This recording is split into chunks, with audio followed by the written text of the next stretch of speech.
अर्धा किलोमीटर तीन घाट नाही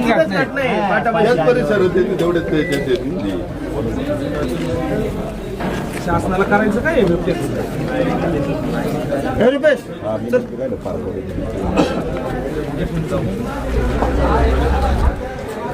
हा आलं रामदास ढपक ना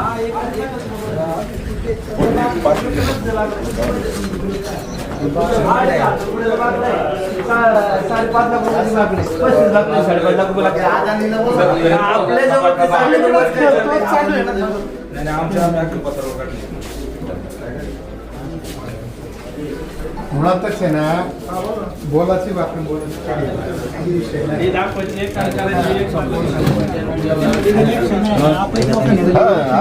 कायदा आता द्यायची त्याला काय होते एवढी ठेवून ना फॉरेस्टवाले आतमध्ये काय पर्याय नाही त्यांना याला सोडू नका यांना लय झाले नाही आता जीवच आहे शेवटी फोन करून अवघड परिस्थिती घटना 11:30 वाजता त्यांनी फोन करून सांगितलं आता वाजली किती 2:15 वाजले घटना घडली कधी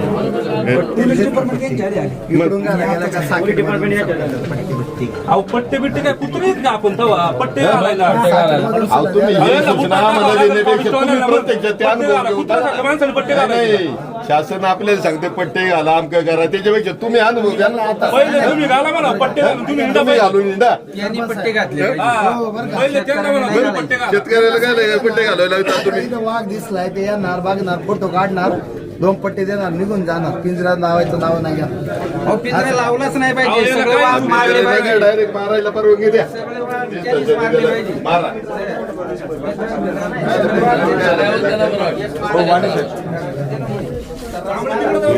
त्या जिथं घटना घडली ते वावराचे मालक आहेत त्यांनी त्या मुलाची बॉडी त्या ठिकाणी मारली. काय घडलं नेमकं काय घडलं वस्तुस्थिती काय वस्तुस्थिती म्हणजे आम्ही कांदे काढत होतो आणि किती वाजताची घटना ती 11:30ची घटना आहे. आमच्या वावरात कांदे काढत होतो मी स्वतः वैयक्तिक तिथे कांदे काढतो होतो आणि तहान लागली म्हणून पाणी प्यायला बाया उठल्या. मग एका मुलीने पाणी आणून दिलं ती म्हणजे त्या मुलाची आई पाणी पित होती आणि तिला समोर दिसलं साधारणतः 20 फुटावरतीच मुलगा बांधावर बसला होता आणि पलीकडे ऊस होता त्या ऊसातून बिबट्या आला आणि त्याने ओढलं. बाईने जसं बघितलं तशी ती ओरडली. मग आम्ही दोघं त्या बिबट्याच्या मागे ऊसाच्या वावरात गेलो आतमध्ये आणि ऊसामध्ये किती आतमध्ये गेले 15-20 फूट असेल. आम्ही तिथं बाळाला मग आमचा आवाज होता. आम्ही काय मिळेल हाताला ते दगडी बिगडी टाकत होतो माती टाकत होतो. त्या आवाजाने त्याला पुढे पळता येणार पडलेला ऊस होता. मग त्याने सोडलं बाळाला आणि तो गेला. आम्ही बाळ घेऊन बाहेर आलो तसंच आम्ही इकडे हॉस्पिटलला तोपर्यंत बाळ हालचाल होती स्पॉट जागेवरच. वाघ मोठा होता आणि 10 दात लागले. घटना घडल्या तुम्ही किती मिनिटात आतमध्ये म्हणजे किती वेळा समजलं अंतर 5 मिनिटं पण नसतील. 5 मिनिटात आम्ही बाळाला घेतलं. नरड पकडलं. सुरेश भाऊ काय आता जे घटना अतिशय दुर्दैवी आहे उपाययोजना होत नाही सरकार बघायची भूमिका घेते काय खरं तर साहेब काय बोलावं आम्ही खरं तर ह्या घटनेबाबत निश्चित आहोत. कारण इतक्या घटना होऊ नये आजही परत घटना होती. एक लहान बाळ जाते आणि पारगाव असेल मंगरूळ परिसर असेल हा सगळा आपण आक्रोश पाहत आहे. ते स्वतः शेतीचे मालक इतरही धावत पळत गेले परंतु शेवटी लेकराची आम्हाला बॉडी मिळाली. लेकरू काही जिवंत नाही मिळालं. घटना रोज घडतात आहे. या ठिकाणी मंत्री येतात आश्वासन देतात. मला खरं तर या गोष्टीची कीव वाटते की नेमकं आमचं तुम्ही हसू करता काय जुन्नर तालुक्याचं की खरं तर मंत्री काय टिंगल केल्यासारखं आम्ही 1 कोटीच्या शाळा सोडू हे करू ते करू म्हणजे तुम्ही जुन्नर तालुक्याची नेमकी मस्करी करता काय मस्करी लावली काय तुम्ही. आमच्या लेकरांचे जीव जायला लागले. आम्ही आईबापांनी ज्या लेकरांमध्ये स्वप्न पाहिजे आमची तालुक्याची पुढची पिढी त्या बिबट्याच्या हल्ल्यात जायला लागली साहेब. बिबट्या आम्हाला नको आहे. आम्ही वारंवार सांगतोय नरभक्ष बिबट्यांना या ठिकाणी शूट करा आणि बाकीचे बिबटे शिफ्ट करा.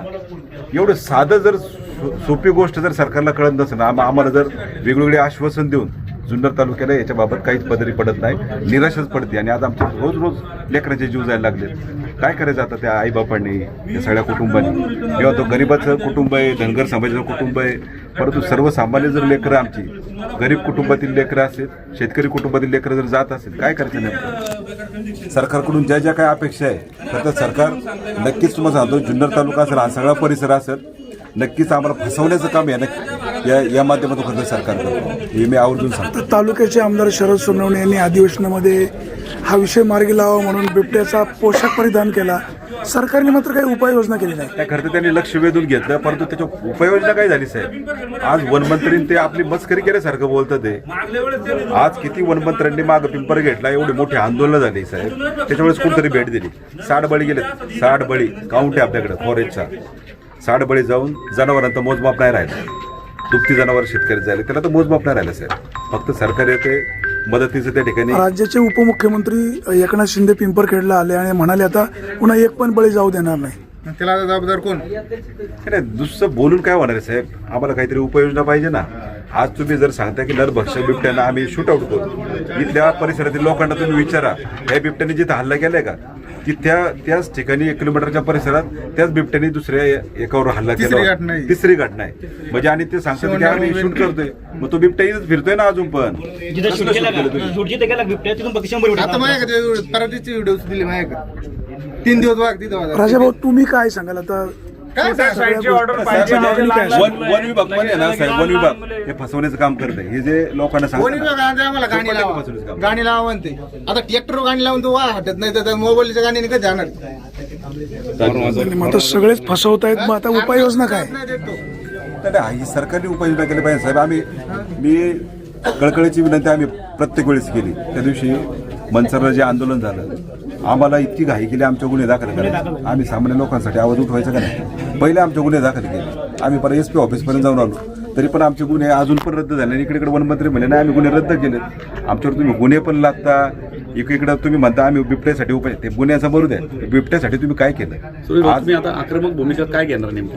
त्या किरण भाऊ खरं तर आता सगळ्यांनीच ह्या जुन्नर तालुक्याने आपल्या शिवजन्मभूमीने आपल्या पुढच्या पिढीसाठी आपल्या लेकरांसाठी आज मला सांगायचं 60 बळीमध्ये अनेक महिला भगिनी पण गेल्यात अनेक लेकरं जायला लागली. आज जर जुन्नर तालुका खरं तर या प्रश्नासाठी सगळ्यांनी आपण एकत्र झालं पाहिजे. आणि खरं तर मी ह्या मताचा आहे की आज सरकारला जाग आणण्यासाठी आपण पाहतो की 60 बळी गेल्यानंतर वनमंत्री येतात. ते 60 बळी गेल्यानंतर वनमंत्री आले पिंपरखेडला ते पण आंदोलन झाली म्हणून तिथं आल्यानंतर वेगळं आश्वासन दिलं. आदिवासींना म्हणतात आम्ही 1 कोटीच्या शेळ्या सोडू. कसल्या शेळ्या सोडताय नेमकं काय म्हणजे मस्करी लावली काय आमची? आमदार कुठे? उपाययोजना काय? आमदार महोदय मला हे म्हणायचं आहे की जिथं टायगर रिझर्व्ह अभयारण्य आहेत तिथं तुम्ही बिबटे शिफ्ट करा. लोक हजारो रुपये खर्च करून ताडोबाला जातात बाकीच्या टायगर रिझर्व्ह जातात तिथं जाऊनही एकही वाघ त्यांना पाहायला मिळत नाही. आणि इथं आमच्या दिवसा ढवळ्या इथं शेतकऱ्यांना वाघ पाहायला मिळते ना. ठेवता कशाला बिबटे इथं? हे बिबटे शिफ्ट करून टाका ना. आणि जे नरभक्ष बिबटे त्यांना शूट करा. शूट अँड शिफ्ट ही आमची पहिल्यापासून जी भूमिका आहे तीच सरकारने राबवली पाहिजे. आमदार महोदयांना ही घटनेची कल्पना दिली नाही. कल्पना मला माहिती आहे सगळं. आम्ही पण आता 15 मिनिटापूर्वी तुम्ही काय कल्पना दिली? नाही आम्ही नाही कल्पना दिली पण ग्रामस्थांनी नक्कीच कल्पना दिली असं येतील. पण ते येतं पण माझं म्हणणं काय आहे लोकप्रतिनिधी कुठला पण असो आज आमच्या लेकरांचे जीव जायला लागले. सगळ्यांनीच ही गोष्ट गांभीर्याने दखल घेतली पाहिजे. आणि सरकारने खरं तर माझं म्हणणं आहे आपणच ते प्रत्येक सरकारकडे सरकार गेंड्याच्या कातडीचं झालंय. आली पाहिजे ना. सरकार गेंड्याच्या कातडीचं झालंय. उपाययोजना होत नाही. तर तुम्ही शेतकरी म्हणून काय तुमची भूमिका राहील? आमची भूमिका हेच आहे की जुन्नर तालुक्याचं सगळे तालुका स्तरीवर आंदोलन झालं पाहिजे. हे पक्ष राजकारण सगळ्यांनी बाजूला ठेवा. एक शेतकऱ्यांचं म्हणून सर्वसामान्यांचं म्हणून आपण सगळं तालुका एकत्र आला पाहिजे. मी त्या मतात आहे साहेब. आज जर आपली पुढची पिढी जर राहणार नसेल तर उपयोग काय? आज आपण एवढं या लेकरांमध्ये स्वप्न पाहिजे त्यांना शिकवायचं घडवायचं तीच लेकरं नसेल तर उपयोग काय साहेब? आज मोठं खर्च दुःख आणि आक्रोश आमच्यासारखा कार्यकर्ता पाहू शकत नाही. आधी सगळ्यांनी ही घटना पाहिली यांनी त्या कुटुंबाचं दुःख पाहिले. तुम्ही आतमध्ये जाऊन त्या आईची परिस्थिती बघा आईची वडिलांची परिस्थिती बघा त्या कुटुंबाची परिस्थिती बघा. तुम्हाला त्या गोष्टीचं खरं तर जे गांभीर्य आहे ते नक्कीच येईल. राजाभाऊ भावना लोकांच्या खूप तीव्र आहे. तुम्ही काय सांगाल? तुमची काय मागणी असेल? नाही आता आंदोलन केली तरी केसेस वगैरे अंगावर पडतात आहे ना. आता ओरिजिनल केस पडून घेऊया प्रॅक्टिकल करू. आता काय प्रॅक्टिकल म्हणजे काय करणार आहे? करू आता सांगायचं नाही करून दाखवू. आता जाऊ आपण नारायणगाव जाऊ आता आमदार साहेबांच्या बंगला. ठीक आहे ते गेले तिथं कपडे घालून वाघ जाणार आहेत का? आपले बिबटे मंत्रालयात अशी कपडे घालून वाघ जाणार आहे का? तुमची भूमिका सिरियस आहे का? कपडे घालून तिथं उपोषणाला बसायचं. 2 दिवस इथं बसले होते 3 दिवस आमदार व्हायचे आधी. आमदार झाल्यानंतर तुम्ही उपोषण करा ना. त्याचं गांभीर्य कळायला पाहिजे. कपडे बघू घालून नाही. मी कपडे घालून बसू का स्टँडवर? त्याला मजा नाही. कुणी काही त्याला गांभीर्याने घेणार नाही. तुम्ही तिथं उपोषणाला बसायला पाहिजे, पण आता हे सारखं वारंवार घटना होतात. तुम्ही आमदार सोनवणेंच्या घरापुढे उपोषण करण्याचा आंदोलन करण्याचा प्रयत्न केला, नंतर तुम्ही नारायणगावला आलात. काय आता काय करायचं राहिलं वाणीचं, आता काय फाशी घ्यायची का सांगा ना. जे काही करता येईल आपल्याला ते करत आलो आपण आंदोलक म्हणून. मग आमदार सोनवणे पण करतायत ना, आता त्यांनी सगळेच शेवटी करतात ना, पण त्या पद्धतीचं आंदोलन पाहिजे आपल्या तालुक्याला. ज्या पद्धतीचं आमदार होण्याच्या आधी आंदोलन केलं तर ना उपोषण, त्याला गांभीर्याने लोक घेणार आहेत. प्रॅक्टिकली नेमकं काय करणार? आंदोलन करू कुठल्या ना कुठल्या स्वरूपात. माझं म्हणणं काय आहे, ठीक आहे आमदारांनी समजा- शिवजन्मभूमीच्या शेतकऱ्यांनी शेतात कामं करायची का नाही करायची, या आमदार खासदारांना याची जाग येणार आहे का नाही येणार आहे, हे आत्ता इथं आलेत का, शेतात काम करून बघतात का. आज एखाद्या गरीबाचं लिकरू खाल्लंय, हे तिकडं कपडे घालून स्टंट करीतात. स्टंट करून कुठली उपाययोजना होत नाही. आज इथं शेतकऱ्यांना जर शेतात काम केलं तर खायला मिळते. आज ह्या शेतकऱ्यांनी कामं करायची का नाही करायची शेतात, नाही या बिबट्याचं करायचं तरी काय. मग शेतकऱ्यांना कर्जमाफी नाही, हे फक्त तिकडं जाऊन अधिवेशनात बोलबच्चन करणार, याला काही उपयोग नाही. शिवजन्मभूमीच्या जुन्नर तालुक्याला न्याय मिळाला पाहिजे. नसेल तर वनमंत्र्यांनी इथं यावा आणि शिवजन्मभूमी जुन्नर तालुका किंवा खेड तालुका असन, शिरूर तालुका असन, यांना काहीतरी एकदाची खात्रीची बाबा अशी दिली पाहिजे. या पोरांनी शाळेत जावा का नाही जावा, शाळेचे टायमिंग बदलूनही बी जर अशा दिवसा ढवळ्या घटना घडत असतील त्याचा काही उपयोग नाही साहेब. तुमचं नाव काय भाऊ? नवनाथ खंडागळे, मांजरवाडी. नाही, या गोष्टीचं खरं तर माझं म्हणणं आहे साहेब, या गोष्टीची घटना गांभीर्याची गोष्ट आहे. या गोष्टीचं कोणतं राजकारण नव्हतं. खरं तर आमदार पण एक माणूस आहे, त्यांनी अधिवेशनामध्ये जो काही मुद्दा मांडला तो लक्ष वेधण्यासाठी मांडला होता, परंतु सरकार त्यांना किती गांभीर्याने घेते हा फार महत्त्वाचा प्रश्न आहे. आज वनमंत्री जर आपली बस्करी करीत असेल, आज वनमंत्री म्हणतात आम्ही 1 कोटीच्या शेळ्या सोडू, हे करू ते करू, हा याने प्रश्न सुटणार आहे का.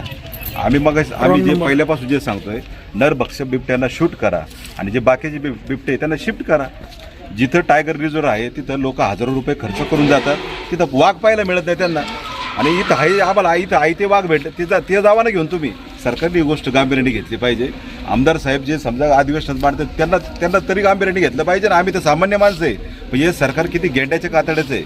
हे जर आमदारांना जर त्या ठिकाणी गांभीर्याने घेत नसेल, आमच्यासारख्या सामान्यांना काय त्या ठिकाणी राजकीय पुढाऱ्यांना आता गावबंदी करणार नाही साहेब, हा तालुक्याने खरं हा तालुक्याचा जटिल प्रश्न आहे. निवडणूक राजकारण पक्ष सगळ्यांनी बाजूला ठेवून ह्या प्रश्नासाठी सगळ्यांनी एकत्र आलं पाहिजे. पुढारी आहेत त्या पुढाऱ्यांना गावबंदी एकत्र आलं पाहिजे साहेब, सगळ्यांनी एकत्र आलं पाहिजे. सगळ्या जाती धर्माच्या सगळ्या नेते मंडळी सगळ्यांनी एकत्र आलं पाहिजे. आणि हा एकदाच जसं पिंपरखेडच्या माध्यमातून मंचरला जसं आंदोलन झालं त्यावेळेस आमचे साहेब सगळ्यांना गुन्हे दाखल केले. आम्हाला माहिती आहे, आम्हाला राजू नाना असेल, आम्ही सगळे आंदोलक म्हणून त्या ठिकाणी होतो, सगळ्यांना त्या ठिकाणी गुन्हे दाखल झाले. आणि आम्हाला एकीकडे वनमंत्री म्हणे नाही तुमचे गुन्हे आम्ही रद्द केले, नाही केले रद्द साहेब. म्हणजे आम्ही सामान्यांसाठी शेतकऱ्यांसाठी प्रश्न उठवायचे का नाही. मला असं वाटतं की तालुका स्तरीवर कुठंतरी आळ्या फटाऱ्याच्या चौकात मला असं वाटतं सगळ्यांनी एकत्र त्या ठिकाणी आंदोलन केलं पाहिजे.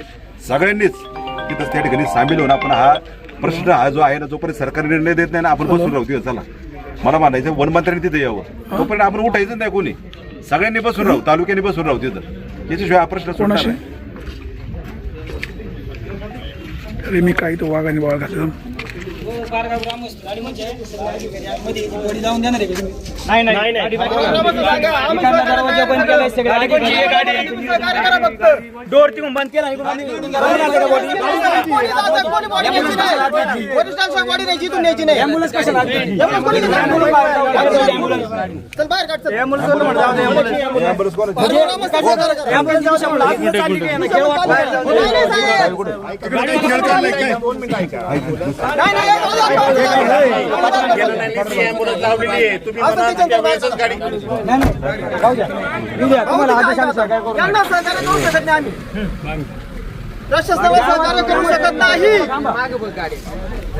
गाड्या बघितली आतमध्ये घ्यायची नाही हॉस्पिटलच्या. तुमचा अधिकार तो पण आतमध्ये कोणी यायचं नाही. इकडले दरवाजे बंद करते, सगळे बंद करा. आपला जीव गेला आपण तेच केलं असतं. ही गरीब गोरगरीब जनता ही सगळी.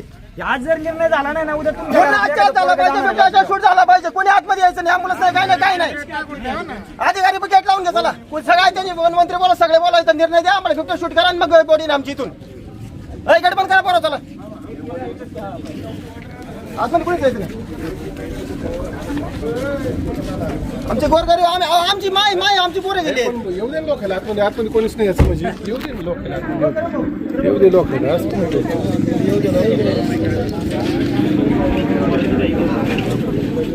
ओम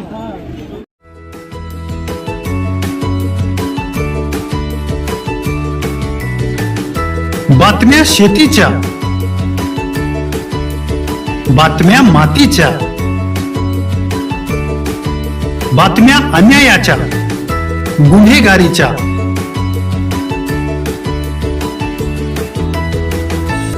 राजकारणाच्या आणि समाजकारणाच्या,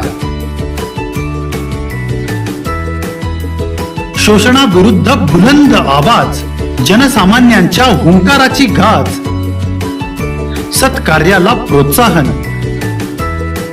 दुष्कृत्याला अनुशासन, निर्भीड, निस्पृह, सडेतोड, बेधडक आणि रोखटोक म्हणजेच विघ्नहर टाइम्स. शोध बातमीचा, ध्यास सत्याचा. आपलं चॅनल, आपली बातमी. सबस्क्राईब तर कराच, पण बेल आयकॉनवर क्लिक करायलाही विसरू नका.